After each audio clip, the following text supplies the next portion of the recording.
India गठबंधन के वरिष्ठ नेता खारगे जी, सोनिया जी, शरद पवार जी, भगवंत मान जी, चंपा सोरेन जी, अखिलेश यादव जी, तेजस्वी यादव जी, सीताराम येचुरी जी, फारूक अब्दुल्ला जी, डी राजा जी, भट्टाचार्य जी, महबूबा मुफ्ती जी, डेरेक ओब्रायन जी, कल्पना सोरेन जी, त्रिची सिल्वा जी, सुनीता केजरीवाल जी, देवराजा जी, तिरुतोल जी, खुरुम अनिस उमर जी, और स्टेज से मैं केजरीवाल जी और सोरेन जी का भी नाम लेना चाहता हूं, क्योंकि वो आज यहां है नहीं, मगर दिल में हम सब एक साथ खड़े हैं। भाइयों और बहनों, इंडिया गठबंधन के कार्यकर्ताओं, आप सबका यहां बहुत बहुत स्वागत, नमस्कार।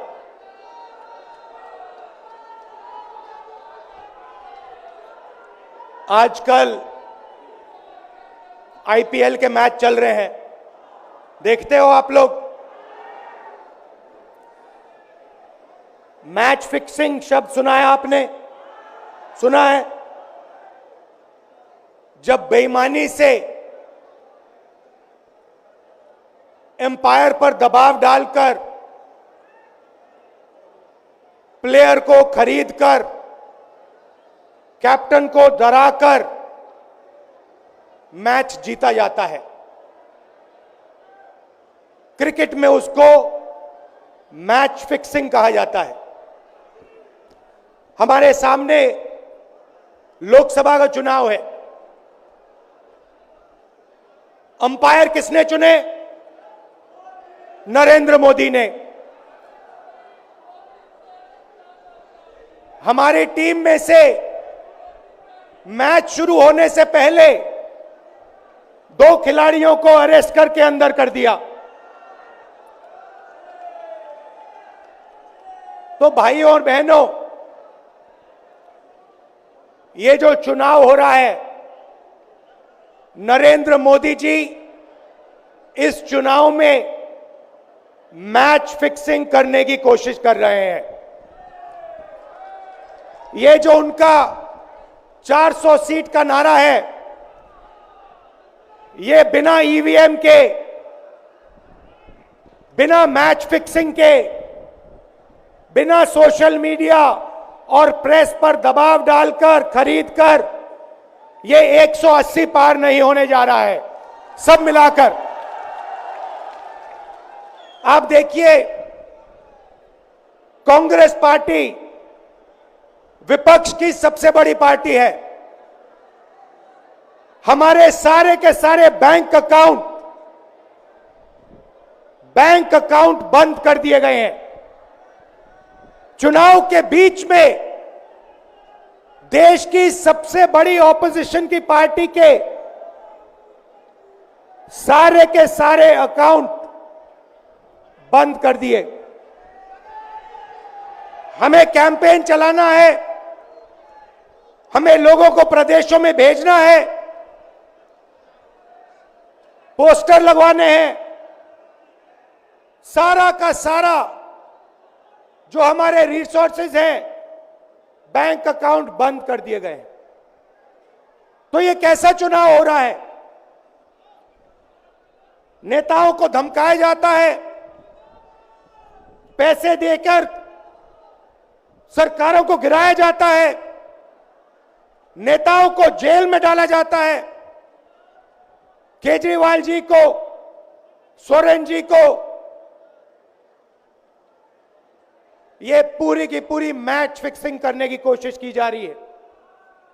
और ये मैच फिक्सिंग सिर्फ नरेंद्र मोदी नहीं कर रहे हैं, ये मैच फिक्सिंग नरेंद्र मोदी और हिंदुस्तान के 3-4 सबसे बड़े अरबपति मिलकर कर रहे हैं।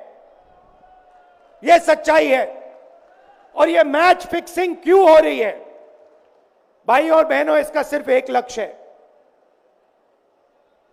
कि हिंदुस्तान का संविधान, जिसने इस देश के गरीब लोगों को भविष्य दिया, सपने देखने का हक दिया, उस संविधान को हिंदुस्तान के गरीब जनता से के हाथ से छीनने के लिए यह मैच फिक्सिंग की जा रही है। और मैं आपको बताना चाहता हूं कि जिस दिन यह संविधान खत्म हो गया, उस दिन यह हिंदुस्तान नहीं बचेगा। इसको पुलिस से, धमकी से नहीं चलाया जा सकता है। यह जो संविधान है, हिंदुस्तान की जनता की आवाज है, हिंदुस्तान के दिल की धड़कन है। इसको जिस दिन खत्म कर दिया गया, उस दिन यहां पे हिंदुस्तान नहीं बचेगा। अलग अलग स्टेट हो जाएंगे, हिंदुस्तान नहीं बचेगा। यही इनका लक्ष्य है। ये सोचते हैं कि संविधान के बिना धमकाकर, डराकर police, CBI, ED, income tax department के साथ देश चलाया जा सकता है।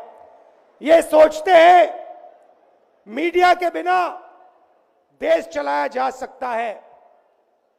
आप मीडिया को खरीद सकते हो, आप मीडिया को दबा सकते हो, आप मीडिया के रिपोर्टर्स का मुंह बंद कर सकते हो, मगर आप हिंदुस्तान की आवाज को नहीं दबा सकते हो। इस आवाज को कोई नहीं दबा सकता।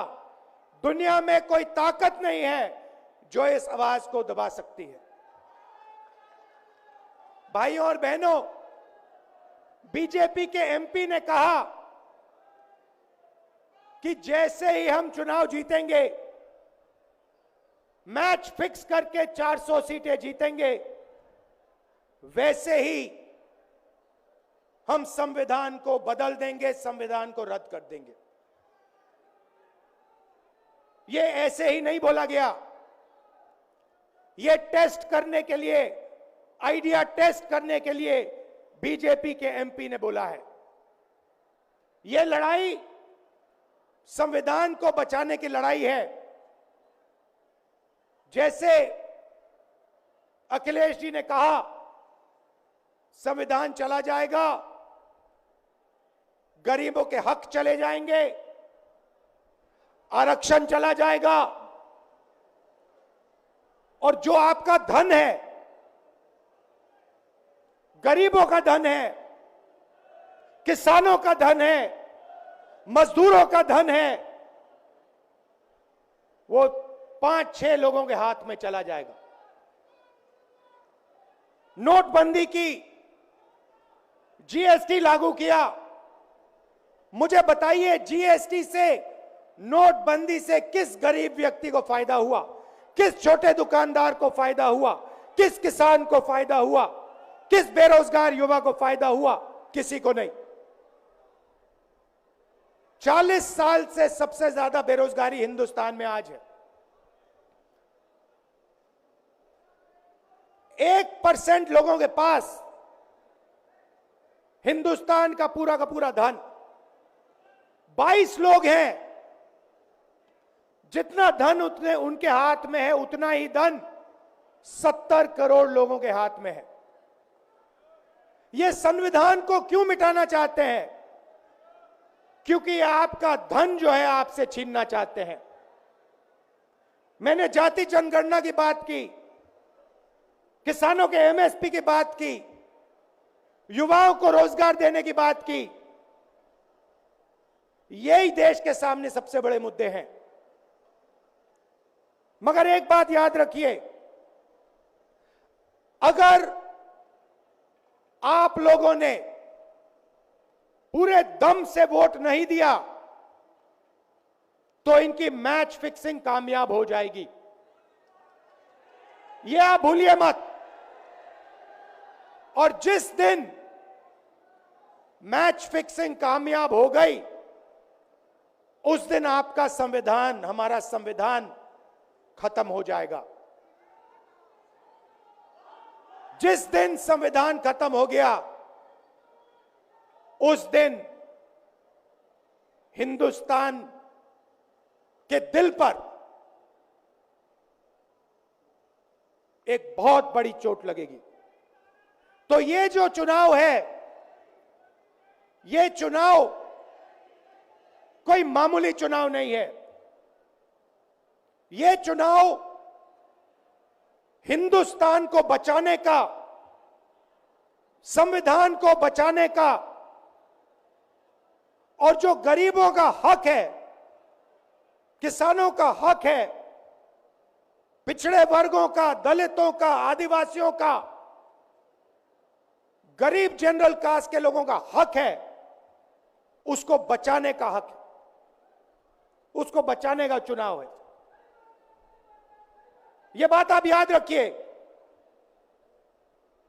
क्योंकि अगर यह चुनाव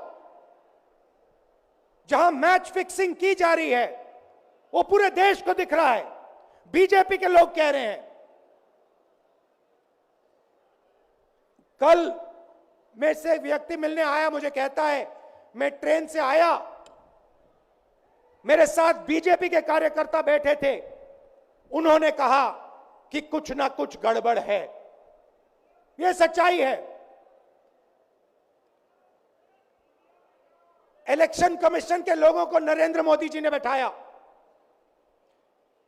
दो नेताओं को, दो चीफ मिनिस्टरों को जेल में डाला। चुनाव से कुछ ही महीने पहले अगर डालना था तो 6 महीने बाद डाल देते, 6 महीने पहले डाल देते। नहीं, चुनाव से 2-3 महीने पहले 2 चीफ मिनिस्टर को डालना था। आपने हमारे बैंक अकाउंट बंद किए। बैंक अकाउंट बंद करने थे, 6 महीने पहले करते, 1 साल पहले करते, 6 महीने बाद करते, कोई फर्क नहीं पड़ता। आप चाहते हो कि विपक्ष चुनाव ना लड़ पाए, और इसीलिए आपने कांग्रेस पार्टी के बैंक अकाउंट रद्द किए, आपने इलेक्शन कमीशन में अपने लोग बैठाए, आप जुडिशरी पे दबाव डाल रहे हो, क्योंकि आप चाहते हो कि मैच फिक्स हो, संविधान रद्द किया जाए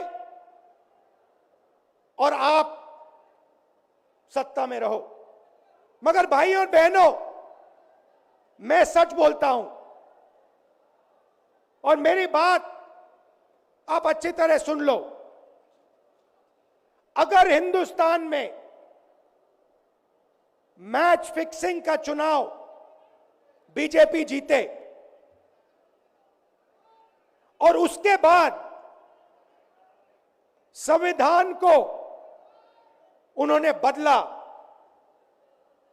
तो इस पूरे देश में आग लगने जा रही है।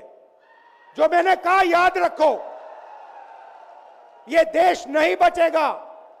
यह चुनाव